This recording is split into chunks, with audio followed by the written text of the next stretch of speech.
Hi, I'm Tom. Welcome to Ledgemere Heritage Farm here in southern Maine. I'm really taking advantage of this warm weather here in November because we're on borrowed time. So as long as I can be outside, I'm going to be out here working. This is my 55 Cub, and so far we've changed the engine oil, done the transmission, put a new seat in it, worked on the fender.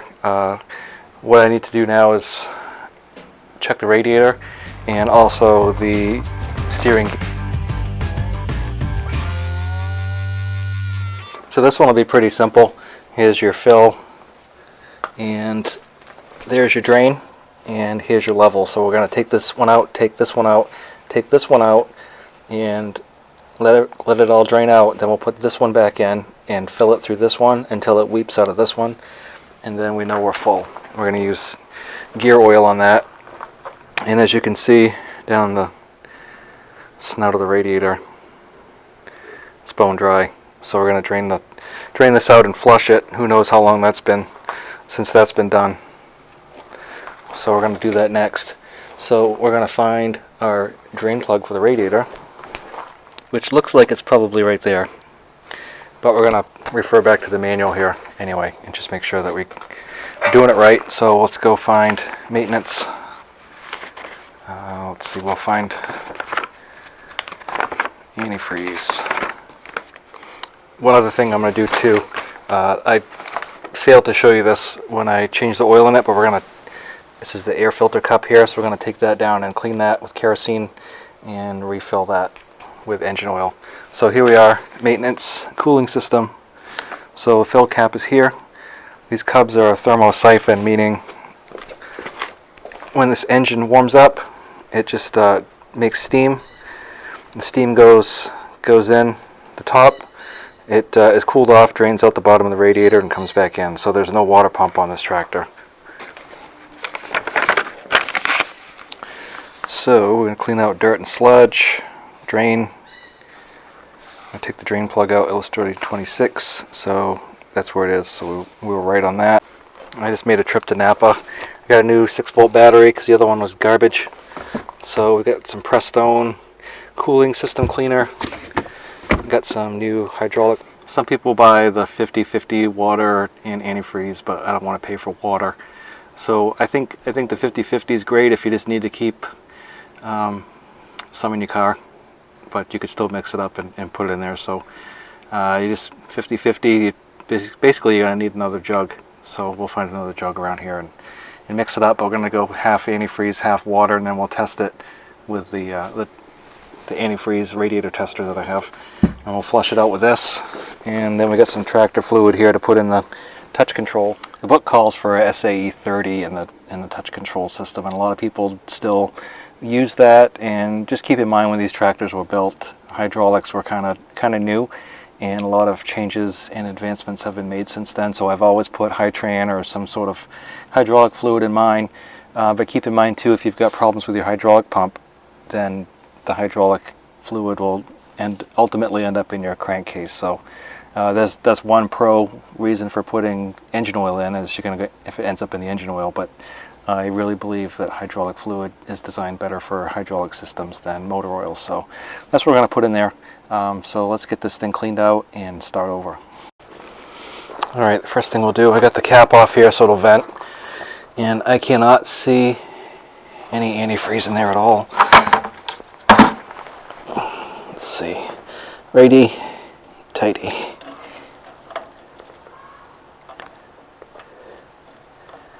Lefty loosey. Oh, this would be great if this is stuck.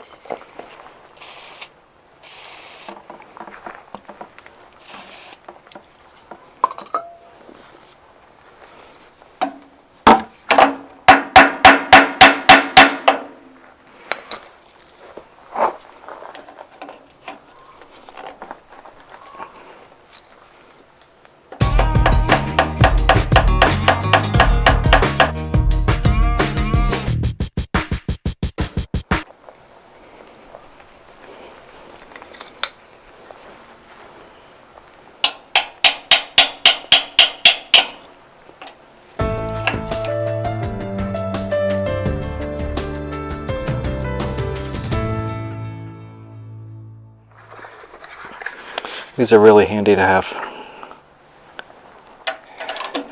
You got to get these pipe plug sockets. This is like a must-have tool.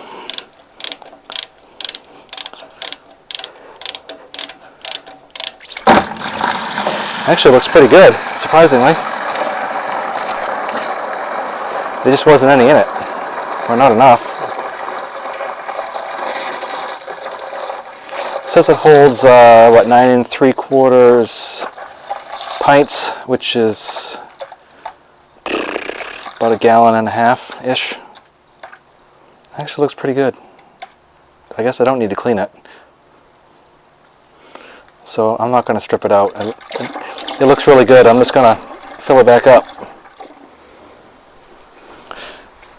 Alright, so these two plugs are here are both 11/32, and that is your drain and your weep, or your I call it the weep hole, but it's really the fill level hole.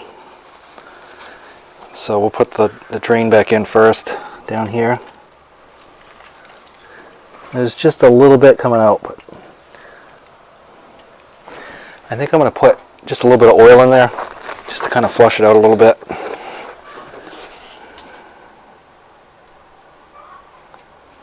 This is 80W90 gear oil.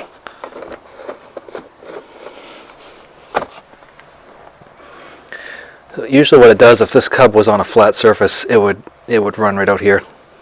It makes a nice little channel for it to come out.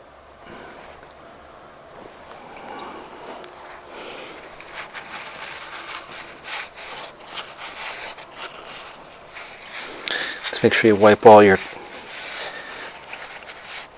holes out.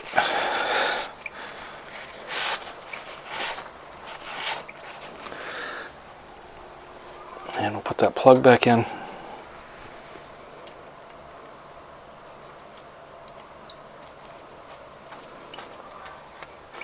This doesn't hold a lot. And we're not going to reef this down, we're just going to snug it again. There's no reason to reef on it. So snug so it doesn't pop off. I don't think it holds much more than a pint or so. Alright, so I put just a little bit of Never Sees on this. And we'll put this back in. I've already put the sockets away, but this was the right size, so I'll just snug it. So again, this one's 50/50, and I'm going to dump half of a new bottle in here, and then fill the rest of it with water, because it takes almost 2 gallons.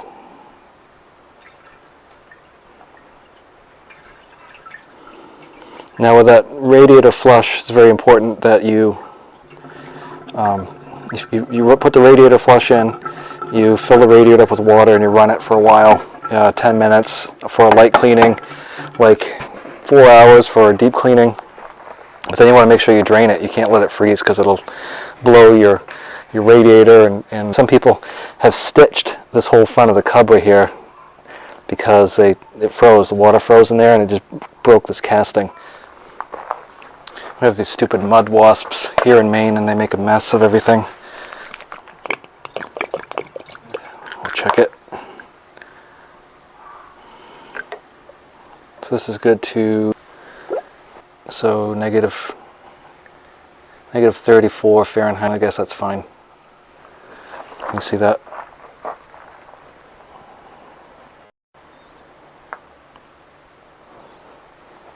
I had to buy a new one last year because my other one was all full of mud wasps. Some of this might boil out when I start it.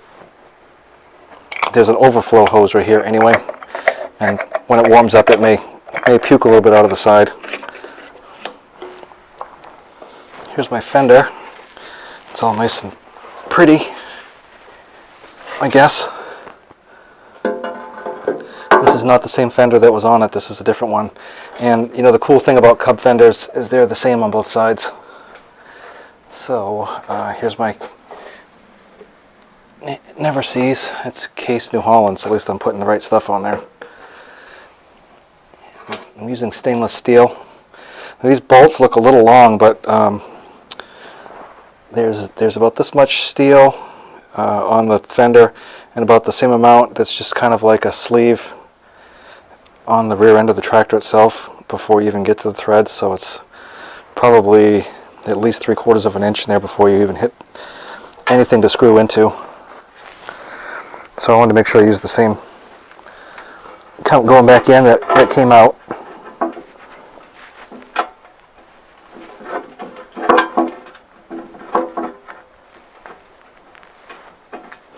And I want to be real careful I don't scuff this all up. And 9/16.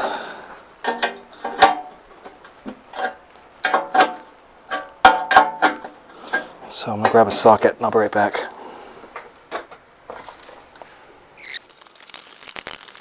Got all new lights. I got new wire for the light, clips, hangers, switch, everything for the rear light, because the one that was on here before was just too severely damaged.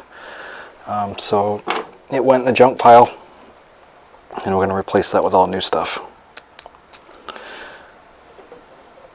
Once I get all the mechanical stuff here straightened out, I'll bring this back in, and then we'll do the electrical that needs to be addressed. But I'm taking advantage of the nice weather right now as much as I can to have the shop open and paint whatever I need to paint before I'm basically trapped inside.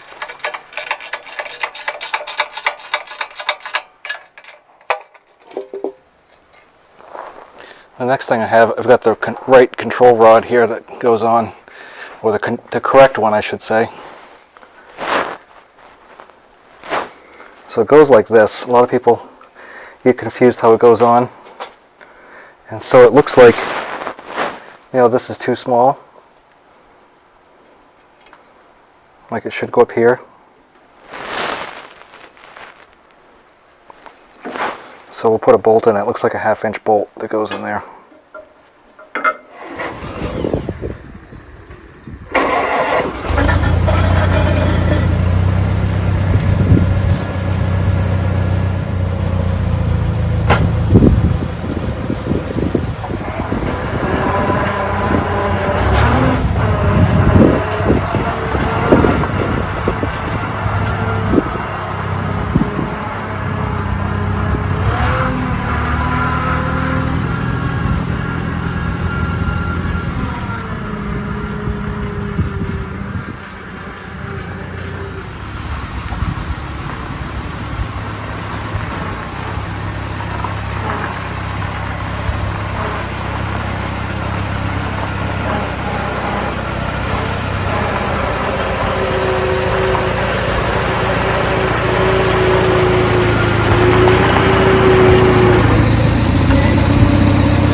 Well, I'm not going to lie to you, I was a little bit worried for a second when I got some smoke, but I'm thinking I just spilled some on the exhaust. It was, you know, all that PV blaster and everything, I got it all over the exhaust. I spilled oil on the exhaust. You know, it runs underneath, so I made it kind of a mess. But it's all burned off, and it's not smoking, so that's always a good thing. If you have any questions, you can always put them down below. If you have any comments that you'd like to add, I appreciate seeing all those too, because often I miss things. But for those of you who don't have one, you can get these pretty inexpensively, and it's well worth the money. I have a couple of original ones, but I don't use them. This is a reprint that I got probably off Amazon a number of years ago, and I don't feel too bad about making it all cruddy. But you can see it's had a lot of use, and it has absolutely everything that you need in there for the Farmall Cub maintenance. I appreciate you watching, and next time we are going to do the hydraulic system. Take care, and I hope you have a great day.